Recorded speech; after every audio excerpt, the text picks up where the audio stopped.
Hello students, कैसे हैं आप सभी। आई होप आप सब अच्छे होंगे और आपकी पढ़ाई भी अच्छी चल रही होगी। चलिए शुरू करते हैं। Class 12th OCM distinguish between planning, organising, staffing, directing, coordinating, controlling. ये जो डिस्टिंग्विश बिटवीन है ये चैप्टर नंबर आपके 2 से है। फिक्स क्वेश्चन है, आपके 4 मार्क्स गारंटीड है, यहाँ से आएंगे ही आएंगे। सो स्टूडेंट्स चलिए शुरू करते हैं।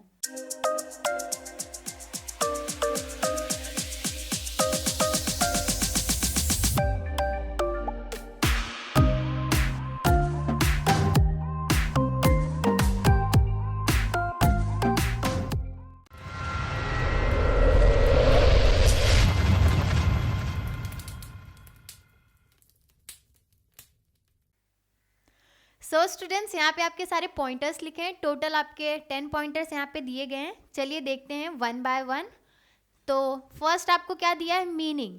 देखिए ये डिस्टिंग्विश बिटवीन अगर आप अच्छे से करते हैं ना तो आपका जो डिस्टिंग्विश बिटवीन का जो क्वेश्चन आएगा, क्वेश्चन नंबर जो 4 में आएगा, मैं एक्सप्लेन करती हूँ पहले शॉर्ट में इसका बेनिफिट क्या होगा। देखिए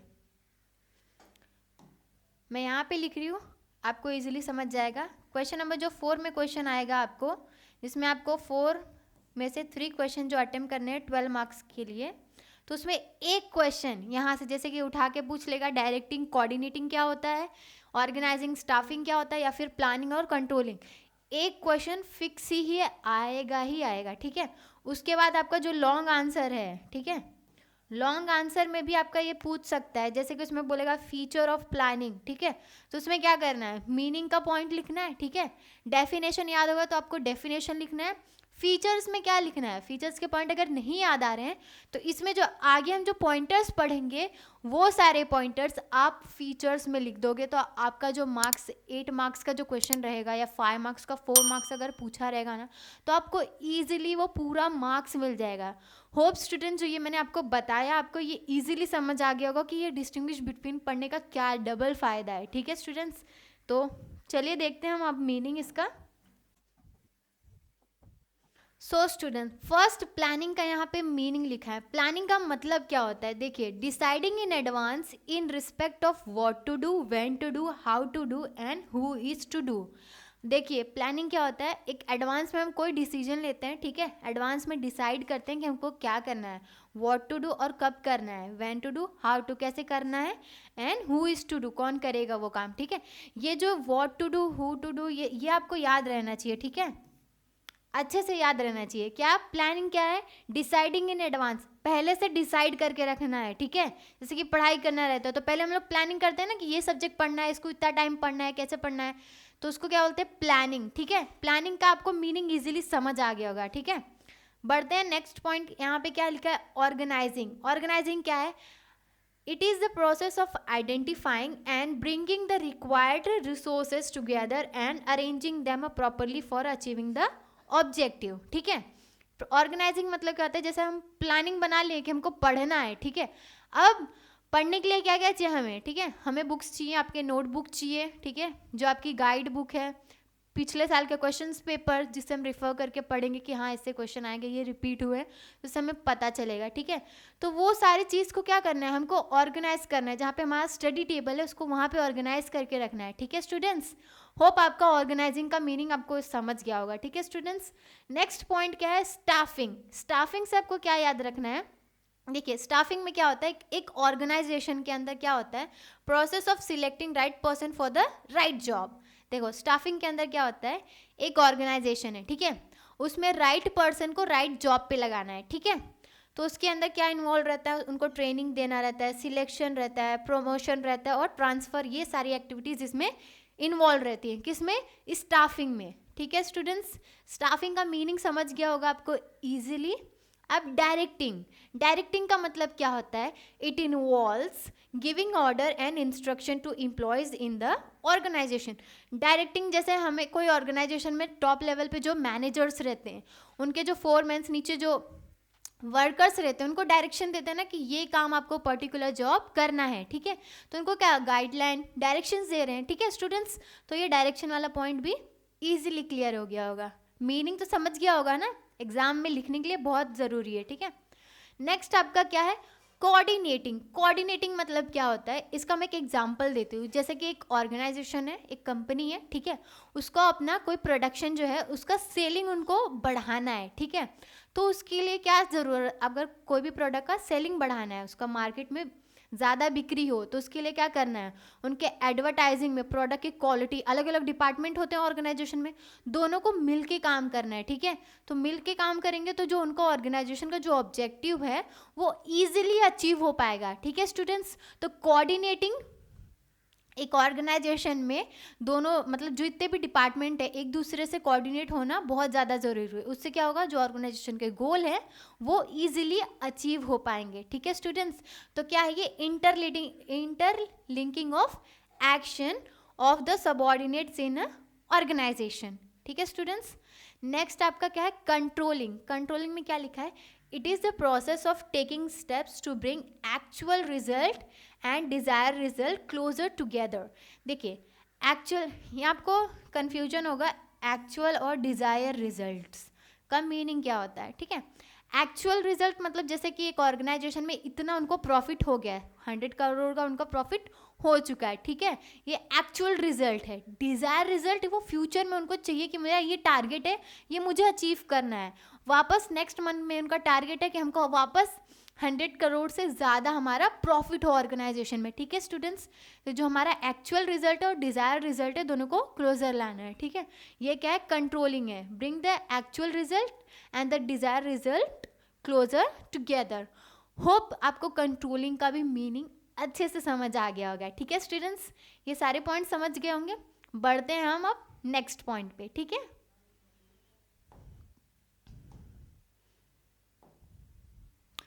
सो स्टूडेंट्स नेक्स्ट हमारा पॉइंट्स क्या दिया गया है, ऑब्जेक्टिव। पहले हमने क्या पढ़ा, मीनिंग के बाद क्या है, ऑब्जेक्टिव। तो प्लानिंग का ऑब्जेक्टिव क्या रहता है, the main objective is to set a goal, set करना है goal, choosing the means to achieve this goals, ठीक है। प्लानिंग में ऑब्जेक्टिव क्या याद रखना है, सेट करना है हमारा गोल। जैसे कि हम पढ़ाई, जैसे कि एक ऑर्गेनाइजेशन का एग्जाम्पल लेते हैं, ठीक है। तो जैसे कि एक ऑर्गेनाइजेशन है ABC लिमिटेड, उनका टारगेट है, एक मतलब टारगेट करके रखा है कि हमको 1 लाख का फ़ायदा करना है अपने ऑर्गेनाइजेशन में विद इन अ वीक, ठीक है। तो सेट कर दिया गोल, ठीक है। तो उसको याद रखना आपका ऑब्जेक्टिव में ये होता है, ठीक है। ऑर्गेनाइजिंग में क्या लिखा है, the main objective is to identify bring together all the required resources. वापस ऑब्जेक्टिव में यही याद रखना है कि जितने भी रिसोर्सेज है उसको साथ में लाना है, ठीक है, उसको आइडेंटिफाई करना है जो भी उनके ऑब्जेक्टिव्स हैं, ठीक है, ऑर्गेनाइजेशन के अंदर। समझ गया होगा स्टूडेंट्स। वापस एक बार एक्सप्लेन करती हूँ, the main objective is to identify and bring together all the required resources.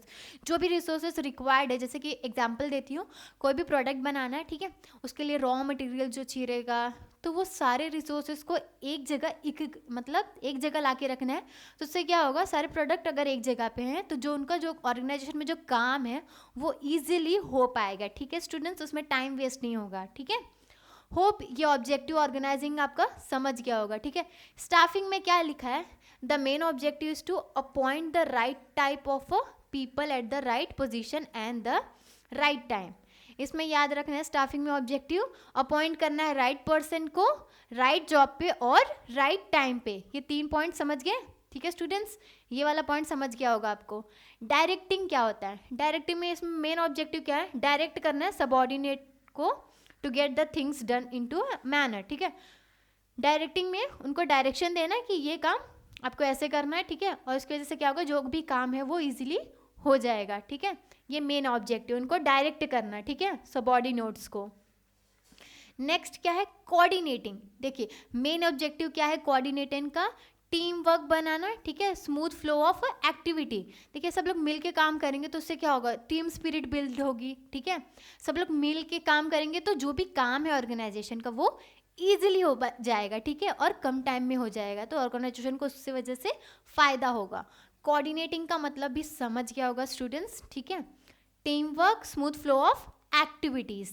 Next क्या है, मेन ऑब्जेक्टिव कंट्रोलिंग का, तो main objective is to ensure that the objectives are achieved according to the plan. Controlling का main objective यही है कि जो भी उन्होंने मतलब उनका ऑब्जेक्टिव सेट किया है वो अचीव हो पाए अकॉर्डिंग टू जो उन्होंने प्लान सेट किया है। कहाँ प्लान सेट किया है? यहाँ पे जो सेट किया था प्लान वो लास्ट में अचीव हो पाए। ठीक है स्टूडेंट्स, होप आपको ऑब्जेक्टिव अच्छे से समझ आ गया होगा। बढ़ते हैं हम अपने नेक्स्ट पॉइंट पर। ठीक है स्टूडेंट्स, तो यहाँ पे ऑर्डर, ये जो थर्ड पॉइंट है ना, ये बहुत इजीली याद हो जाएगा। फर्स्ट मीनिंग तो समझ गया होगा। नेक्स्ट आपका क्या था? ऑब्जेक्टिव। थर्ड क्या है? ऑर्डर। ऑर्डर से इसमें क्या याद रखना है? प्लानिंग में ये फर्स्ट फंक्शन है। ठीक है, प्लानिंग क्या है? फर्स्ट फंक्शन है। नेक्स्ट आपका जो है ऑर्गेनाइजिंग, ये बेस्ड ऑन प्लानिंग, ये प्लानिंग के ऊपर बेस्ड करता है। ठीक है, ऐसे याद रखना है। ठीक है, नेक्स्ट आपका क्या है? स्टाफिंग। स्टाफिंग किसको फॉलो करता है?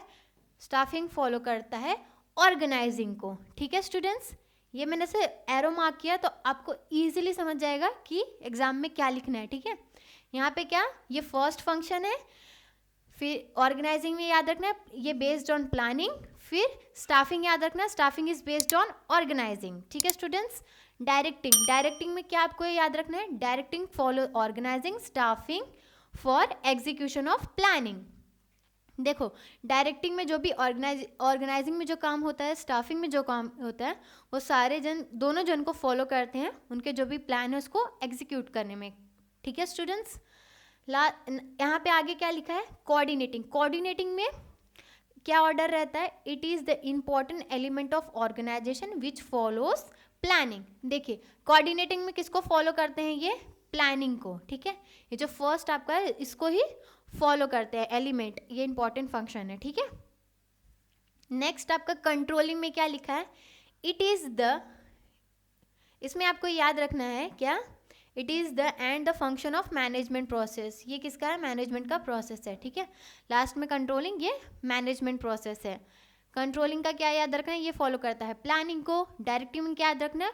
ऑर्गेनाइजिंग स्टाफिंग को फॉलो करते हैं उनका जो प्लान है उसको एग्जीक्यूशन के लिए। ठीक है स्टूडेंट्स, स्टाफिंग में याद रखना वो ऑर्गेनाइजिंग को फॉलो करता है, ऑर्गेनाइजिंग में फॉलो करता है प्लानिंग में, और प्लानिंग में याद रखना ये फर्स्ट फंक्शन है।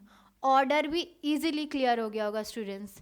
ठीक है, नेक्स्ट पॉइंट पे बढ़ते हैं हम।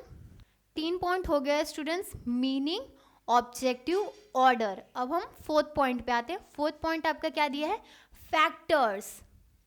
स्टूडेंट्स, मैं वापस एक बात रिपीट कर रही हूँ, ये जो मैं आपको डिस्टिंग्विश बिटवीन करा रही हूँ ये बहुत ही ज़्यादा इंपॉर्टेंट है। एक क्वेश्चन आएगा ही, गारंटीड 100%। ठीक है स्टूडेंट्स, जो यहाँ तक वीडियो देख रहे हैं पूरा वीडियो ज़रूर देखना और एग्ज़ाम के लिए डेफिनेटली ये आप क्वेश्चन ज़रूर करके जाना। ठीक है, फोर्थ पॉइंट आपका दिया है फैक्टर्स। तो प्लानिंग के अंदर कौन से फैक्टर रहते हैं? Internal and external factor are consider in planning process. Internal and external में किसी को नहीं पता होता तो मैं बता दूं, इंटरनल मतलब ऑर्गेनाइजेशन के अंदर जो प्रोसेस होते हैं उसको इंटरनल एक्टिविटी बोलते हैं। ठीक है, एक्सटर्नल मतलब ऑर्गेनाइजेशन के जो बाहर जो भी एक्टिविटीज़ रहती हैं उसको एक्सटर्नल बोलते हैं। ठीक है स्टूडेंट्स, तो याद रखना प्लानिंग में 2 चीज़ इन्वॉल्व रहती है। क्या? कौन से फैक्टर्स? इंटरनल एक्सटर्नल दोनों फैक्टर्स रहते हैं। ठीक है, ऑर्गेनाइजिंग में भी internal external are the consider in the arrangement of resources. जो भी रिसोर्सेज है उसको अरेंज करने के लिए इंटरनल और एक्सटर्नल दोनों फैक्टर इसमें इन्वॉल्व रहते हैं। ठीक है, स्टाफिंग में मोस्टली इंटरनल ही जो फैक्टर है वो रहता है। ठीक है स्टूडेंट्स, डायरेक्टिंग में क्या याद रखना है? Directing is concern with directly with the internal. ठीक है, डायरेक्टिंग क्या है? क्योंकि इसमें जैसे कि ह्यूमन रिसोर्सेज को मैनेज करना है तो वो क्या एक ऑर्गेनाइजेशन के अंदर ही हो रहा है, तो वहाँ पे बाहर वाले कोई फैक्टर आएंगे ही नहीं। ठीक है स्टूडेंट्स, तो डायरेक्टिंग में याद रखना है सिर्फ इंटरनल फैक्टर्स। ठीक है, नेक्स्ट आपका कोऑर्डिनेटिंग दिया है, तो कोऑर्डिनेटिंग के अंदर कौन से फैक्टर है? सिर्फ और सिर्फ इंटरनल, क्योंकि ये एक ऑर्गेनाइजेशन के अंदर ही उनको डायरेक्शंस प्रोवाइड कर रहे हैं उनके वर्कर्स को। ठीक है स्टूडेंट्स, नेक्स्ट पॉइंट हमारा क्या है? कंट्रोलिंग। कंट्रोलिंग के अंदर कौन से फैक्टर्स हैं? इसमें दोनों फैक्टर है, internal external factors are taken into accounts for taking corrective action. ठीक है स्टूडेंट्स, होप आपको फैक्टर्स भी अच्छे से समझ आ गया होगा स्टूडेंट्स। ठीक है, नेक्स्ट पॉइंट क्या है आपका? रिसोर्सेस। देखिए स्टूडेंट्स, ये जो डिस्टिंग्विश बिटवीन है ना, आप 1 से 2 बार अगर रिपीट करोगे ना इजीली आपको इजीली समझ जाएगा, और आपको एक बार अंडरस्टैंडिंग हो गई कोई टॉपिक की ना तो आपके एग्जाम में आप इजीली लिख सकते हो। बस आपको पॉइंटर्स याद रहना चाहिए, बस जैसे कि ऑब्जेक्टिव आता है, फैक्टर्स आता है, ये तो अगर ये याद रहेगा ना तो इजीली एग्जाम में आप लिख सकते हो, ठीक है। रिसोर्सेस वाले पे देखते हैं। It estimate the resources required to undertake the various activity. Estimate जैसे कि अंदाजा लगाना, ठीक है, फोरकास्ट करना कितने रिसोर्सेस हमको चाहिए रहेंगे ये प्रोडक्ट बनाने के लिए। तो ये कब होता है? प्लानिंग में होता है, एस्टिमेट करना है, ठीक है। नेक्स्ट ऑर्गेनाइजेशन में क्या है, जो भी रिसोर्सेस है उसको क्या करना है? अरेंज करना है। कौन से resources? Physical, capital and man power, ये तीनों रिसोर्सेस को। स्टाफिंग में क्या रहता है? इसमें कौन सा रिसोर्सेस रहता है? बस इसमें ह्यूमन रिसोर्सेस, ठीक है। डायरेक्टिंग में क्या रहता है? Directing the use of physical and capital resources, ठीक है। डायरेक्टिंग में फिजिकल और कैपिटल रिसोर्सेस ही यूज होते हैं। कोऑर्डिनेटिंग में क्या याद रखना है? ह्यूमन रिसोर्सेस, ठीक है स्टूडेंट्स। जैसे कि इसमें क्या है? Resources so that the employees work as a team, ठीक है। कोऑर्डिनेटिंग में मिल के काम करना है, तो कोई काम कौन कर रहा है? ह्यूमंस। जैसे वर्कर्स हैं तो ये इसमें कौन सा रिसोर्सेस यूज हो रहा है? तो ह्यूमन रिसोर्सेस याद रखना है, ठीक है। नेक्स्ट पॉइंट है आपका कंट्रोलिंग। कंट्रोलिंग में क्या याद रखना है? इसमें क्या है? The resources are put to use to achieve the targets. जो भी रिसोर्सेस है उसको पुट टुगेदर, ठीक है, तो टू अचीव द ऑर्गेनाइजेशन के जो टारगेट्स है उसको अचीव करने के लिए। होप स्टूडेंट्स ये आपको 5th पॉइंट पे रिसोर्सेस वाला भी पॉइंट समझ गया होगा। बढ़ते हम अपने नेक्स्ट पॉइंट पे। सो स्टूडेंट्स ये जो नेचर वाला पॉइंट है ये हमारा 6 पॉइंट है। तो प्लानिंग में क्या याद रखना है? It is an continuous process, ठीक है। तो क्या याद रखना है? Continuous in nature. प्लानिंग क्या है? Continuous in nature. ऑर्गेनाइजिंग में क्या याद रखना है? ये तब तक ही रहता है जब तक जो भी रिसोर्सेस हैं उसको कलेक्ट और अरेंज करके रखते हैं, तब तक ही चलता है, ठीक है। It take place the time at the all the resources are collected and arranged, ठीक है स्टूडेंट्स। स्टाफिंग में क्या याद रखना है? It is a continuous process at it deals with the employees. Staffing क्या है? ये कंटिन्यूअस प्रोसेस है, ठीक है स्टूडेंट्स। डायरेक्टिंग में क्या है? ये भी कंटिन्यूस प्रोसेस है। कोऑर्डिनेटिंग में continuous process related to all managerial level पे, ठीक है। कंट्रोलिंग में क्या याद रखना है? It is the process which starts once at the actual plan and actual plan is executed, ठीक है। तो यहाँ पे याद रखना है जब एक्चुअल प्लान एग्जीक्यूट होता है तब ये रहता है, ये कंटिन्यूस है। यहाँ पे कोऑर्डिनेटिंग में कंटिन्यूस, डायरेक्टिंग में कंटिन्यूस, स्टाफिंग में कंटिन्यूस, ठीक है। और ऑर्गेनाइजिंग में जब तक जो भी रिसोर्सेस है कलेक्ट और अरेंज करते हैं तब तक ये रहता है। और प्लानिंग में याद रखना है ये कंटिन्यूस इन नेचर। ये वाला पॉइंट नेचर बहुत इजीली समझ आ गया होगा, ठीक है। नेक्स्ट क्या है? लेवल ऑफ मैनेजमेंट, कि आपका 7th पॉइंट है, ठीक है स्टूडेंट्स। तो याद रखना है यहाँ पे टॉप लेवल, यहाँ पे top and middle level. Organizing में top and middle level, staffing में मिडिल लेवल, ठीक है। डायरेक्टिंग में ये क्या याद रखना है आपको? Middle level. और कोऑर्डिनेटिंग में क्या याद रखना है? All levels of management needed to coordinate activity of subordinate. इसमें ऑल लेवल क्यों? क्योंकि इसमें सारे डिपार्टमेंट्स मिलके काम करते हैं, ठीक है। टॉप लेवल रहे या लोअर लेवल रहे, ठीक है। कंट्रोलिंग में क्या याद रखना है? Top and middle. So students 7th point भी आपको क्लियर हो गया। लास्ट पॉइंट भी हम अब देखते हैं, ठीक है। सबसे लास्ट पॉइंट है आपका, वो पॉइंट है स्टेप्स, ठीक है। सो फर्स्ट क्या है? प्लानिंग में क्या है? Setting of the goals, setting of goals, selecting the best plan. याद रखना इसमें सिलेक्ट करते हैं बेस्ट प्लान और एक अल्टरनेटिव प्लान भी फ्रेम करके रखते हैं, ठीक है। उनका फर्स्ट क्या याद रखना है? सेट करते हैं गोल, नेक्स्ट प्लान उनका बनाते हैं best plan, next alternative plan भी बना के रखते हैं। ये क्या होता है? इसमें स्टेप्स इन्वॉल्व है किसमें? प्लानिंग के अंदर, ठीक है स्टूडेंट्स। प्लानिंग आपको समझ गया होगा। अब ऑर्गेनाइजिंग में क्या हो, कौन से स्टेप्स होते हैं? पहले आइडेंटिफाई करते हैं एक्टिविटी, जो भी रिसोर्सेस उसको ऑर्गेनाइज करते हैं उसको ग्रुप करते हैं जो एक्टिविटीज है, ठीक है स्टूडेंट्स। ऑर्गेनाइजिंग भी समझ गया होगा इसका स्टेप्स। अब स्टाफिंग में जाते हैं। स्टाफिंग में क्या होता है? Selecting, training, placement and promotion, ठीक है। ये इसके स्टेप्स हैं, ठीक है स्टूडेंट्स। नेक्स्ट डायरेक्टिंग में क्या याद रखना है? इसमें लीडिंग, मोटिवेटिंग एंड कम्युनिकेशन। ये किस में होता है? डायरेक्टिंग में, ठीक है स्टूडेंट्स। यहाँ पे स्पेलिंग रॉन्ग है, देख लेना, ठीक है स्टूडेंट्स। कोऑर्डिनेटिंग में क्या याद रखना है? इसमें कौन से स्टेप्स होते हैं? इसमें involves top level coordination, middle level and lower level, ठीक है। कोऑर्डिनेशन किस में याद रखना? Top level, middle level and lower level, ठीक है। इसमें क्या कोऑर्डिनेशन होता है, ये इसके स्टेप्स हैं, ठीक है स्टूडेंट्स। कंट्रोलिंग में क्या याद रखना है? सबसे ईजी है, it involves measuring of actual performance actual performance comparing with the actual performance with the target. देखो उनके जो एक्चुअल प्लान रहता है और उनका जो टारगेट रहता है, ठीक है, उससे उनको क्या करते हैं, कंपेयर करते हैं, ठीक है। तो ये कंट्रोलिंग वाला पॉइंट भी इजीली समझ आ गया होगा। होप स्टूडेंट्स ये 8 पॉइंट आप अच्छे से पढ़ते हो, ठीक है, और मैंने जो पढ़ाया आपको इजीली समझ भी आ गया होगा। एक बार अगर आपको नहीं समझा होगा ये वीडियो वापस रिपीट करके देखिए, ठीक है स्टूडेंट्स।